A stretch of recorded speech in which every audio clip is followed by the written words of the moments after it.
La Conferencia Episcopal del Uruguay presentó la semana pasada el documento titulado Construyamos puentes de fraternidad en una sociedad fragmentada. Su contenido generó polémica. En un pasaje del texto se dice: a pesar de las mejoras de los últimos años en los indicadores económicos y del impulso dado a políticas redistributivas que crearon condiciones para disminuir el número de familias en situación de pobreza, aún subsisten sectores que no han podido acceder a niveles de vida digna. Son 35 páginas estructuradas en 3 capítulos. El primer capítulo se titula Nuestra mirada sobre la realidad y en él se efectúa un diagnóstico de la situación social del país en 8 apartados. El segundo se llama Discernimos a la luz de la fe y el tercero, Tender puentes y construir fraternidad. Después de la conferencia de prensa en que se divulgó este trabajo, a partir de una de las crónicas de televisión, el prosecretario de la Presidencia, Juan Andrés Roballo, le escribió al cardenal Daniel Sturla vía WhatsApp y le planteó sus discrepancias con el análisis. Roballo no solo transmitió su malestar a Sturla, sino también a otros integrantes de la Conferencia Episcopal del Uruguay, según supo la producción de En Perspectiva. Vamos entonces al origen, vamos al documento. ¿Cuál es el enfoque que hace la Iglesia Católica? ¿Cómo quedó el vínculo con el Poder Ejecutivo? Recibimos al cardenal Daniel Sturla, arzobispo de Montevideo. Cardenal Sturla, buen día, bienvenido. Buen día, Emiliano, un gusto estar acá. La Conferencia Episcopal se reúne por lo general 2 veces al año, ¿no? Sí, son 2 reuniones anuales de 5 días y en el medio, en agosto, digamos, porque una es en abril y otra en noviembre, hacemos una breve reunión de un día para algunas cosas más de urgencia. En esas ocasiones suelen reflexionar y suelen después emitir documentos. Bueno, suele haber algún tema que se discute, algo sobre la realidad, se llama a algunos expertos, etcétera. Y cada tanto se elabora un documento. Obviamente esto lleva un proceso medio largo, porque no es que en una tanda, digamos, de 5 días, que hay muchos temas para tratar, se elabore un documento, sino que se dan pautas, después se le pide a alguna persona que reúna los datos o que elabore un borrador y después se va discutiendo hasta que se aprueba el documento. En particular ¿qué historia tiene? Hasta donde yo recuerde, surge en la reunión de abril del año pasado, y allí fue que se resolvió sí hacer. Es un tema que nos preocupa de hace tiempo. De hecho, cuando las elecciones del 2014, en un breve documento que nosotros hicimos, ya hablábamos de uno de los tópicos de la realidad que nos preocupaba, de la fragmentación social.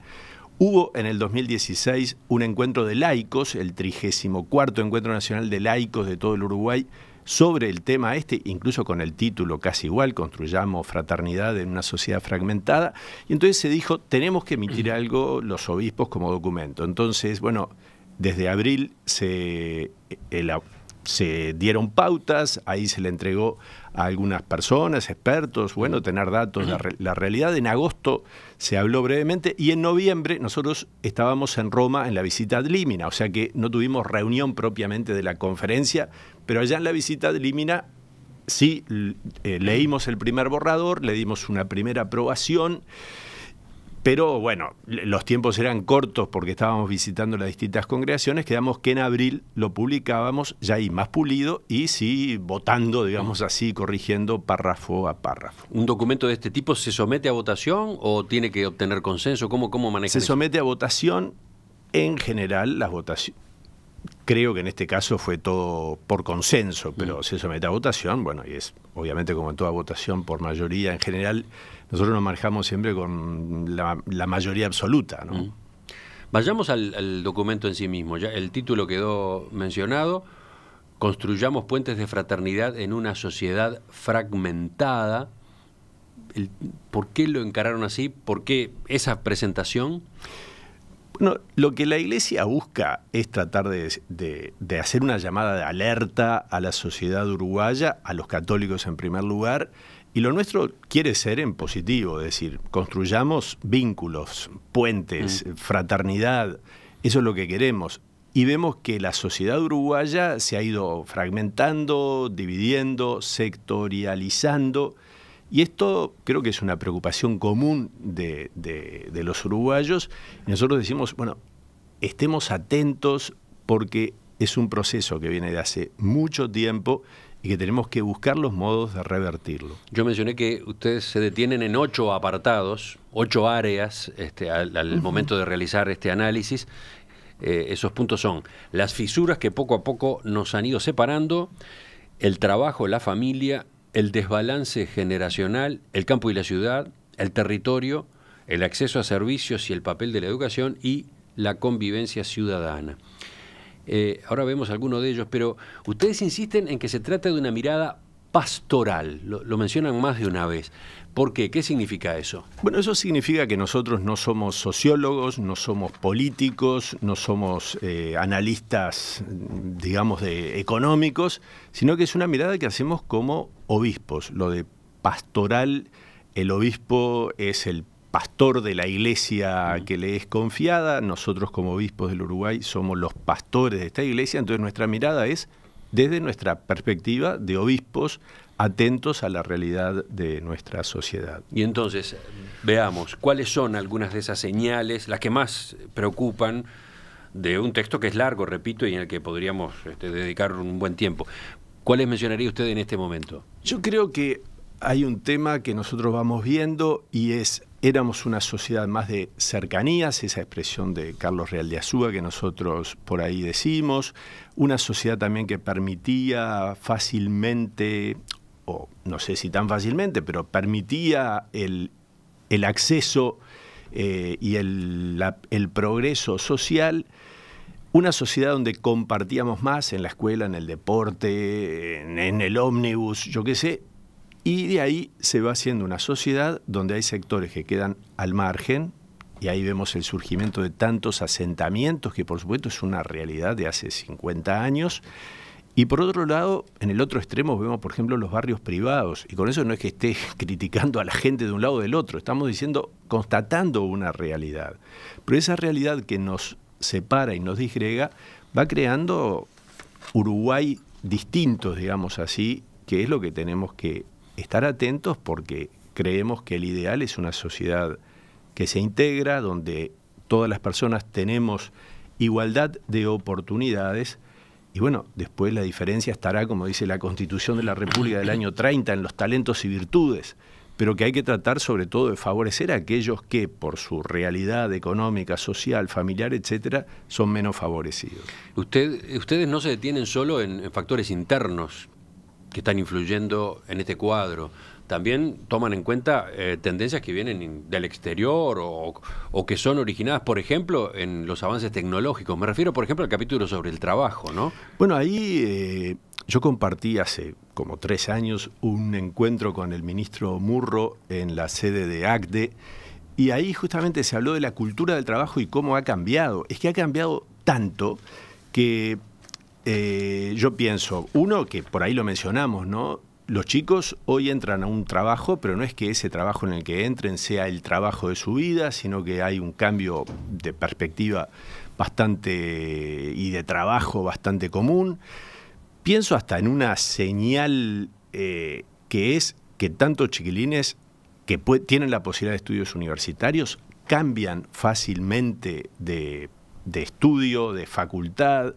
Bueno, pero para otros la realidad es mucho más dura, sus posibilidades son más escasas. Hay un ejemplo que para mí fue muy importante, ya hace unos cuantos años, creo que unos 10 años, hicimos los salesianos, yo todavía no era obispo, estaba en la congregación salesiana, un encuentro con jóvenes de nuestras casas, que obviamente hay jóvenes de distinto nivel social. Para un joven, exalumno del Juan 23, su dificultad era cómo elegir entre tantas opciones que tengo. Y para un joven que venía de la obra nuestra Tacurú, el tema es, no tengo posibilidades de elección. Bueno, ese es el punto, ¿verdad? Que nosotros vemos que hay una diferenciación y que tenemos que procurar tratar de integrar a todos en una sociedad que dé posibilidades a todos sus integrantes. Teniendo en cuenta la sensibilidad política con que se encontró la declaración, aprovecho para preguntarle ya mismo y después seguimos. Ustedes dicen que se trata de un proceso que lleva décadas.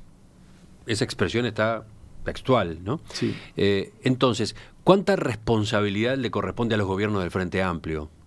Bueno, ese es un tema más político que yo no quisiera meterme. Yo creo que y el llamado de los obispos es a decir, es una responsabilidad de todos los uruguayos y que tenemos que tratar de solucionar o aportar soluciones todos los uruguayos. Pero implica también un cambio de mentalidad, que bueno, es lo más difícil, pero que ojalá lo podamos hacer, ¿no? Y ahí viene cuando la esperanza llega a una sociedad y cuando los líderes también son capaces de infundir esperanza a la sociedad.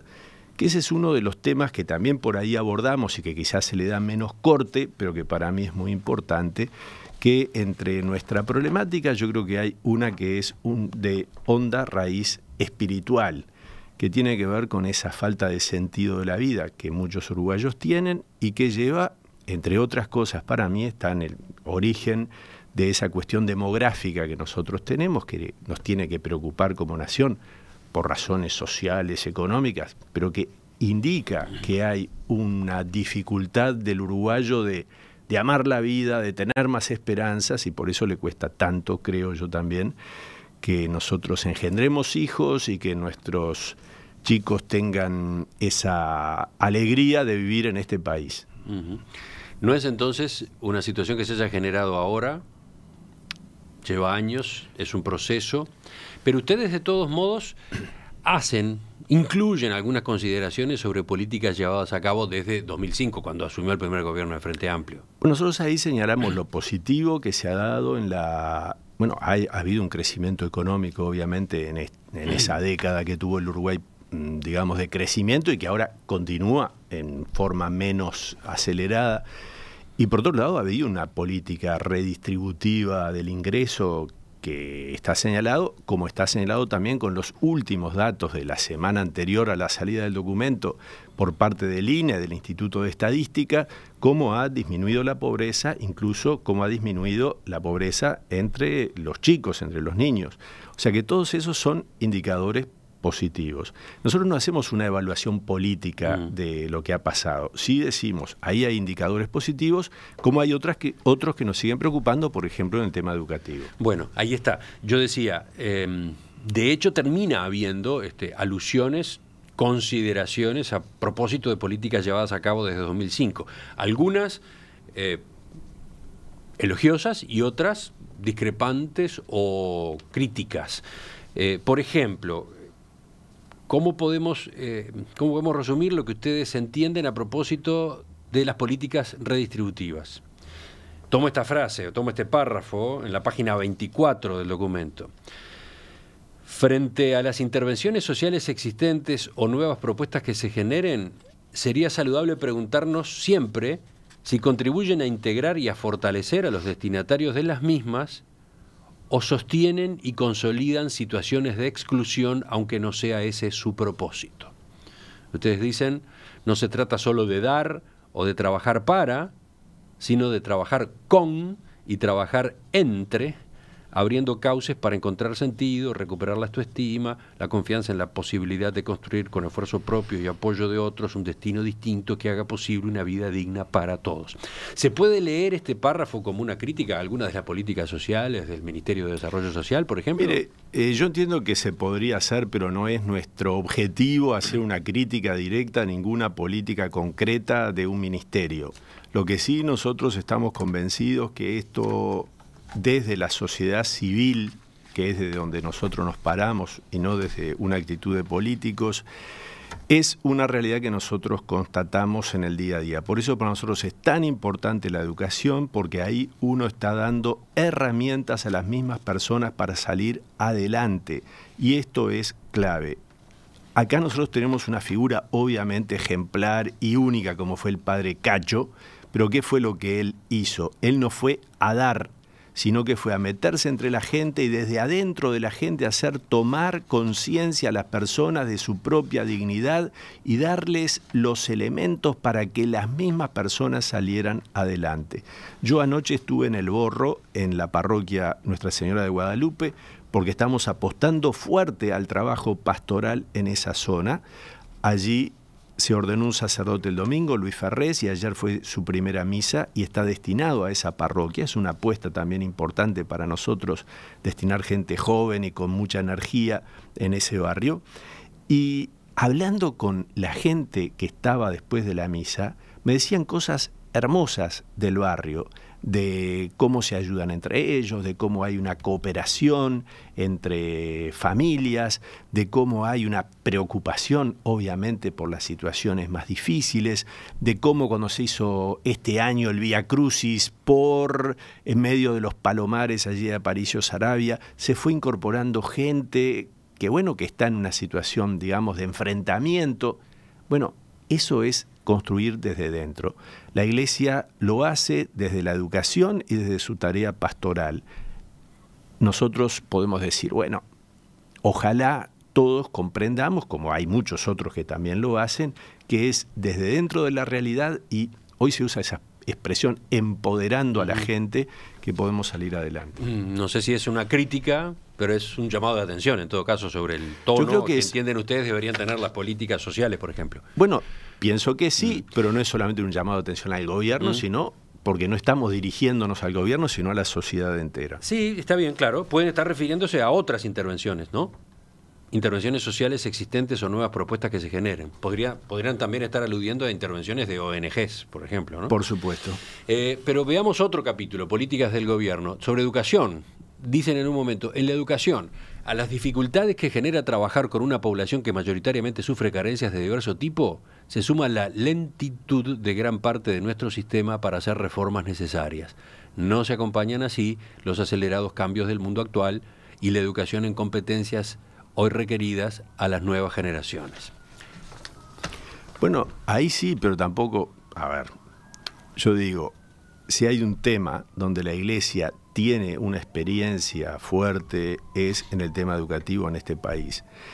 Y nosotros consideramos que hay una lentitud en las políticas educativas. Nosotros querríamos que hubiera un mayor, digamos, trabajar juntos. Para mí es ejemplar lo que hace años hace el INAU, que es haber trabajado en colaboración con las ONG, muchísimas de ellas son de la Iglesia, y cómo a través de eso se ha creado una red social donde, aportando a los más vulnerables, no importa si lo hacen públicos o privados, lo que importa es que se haga bien.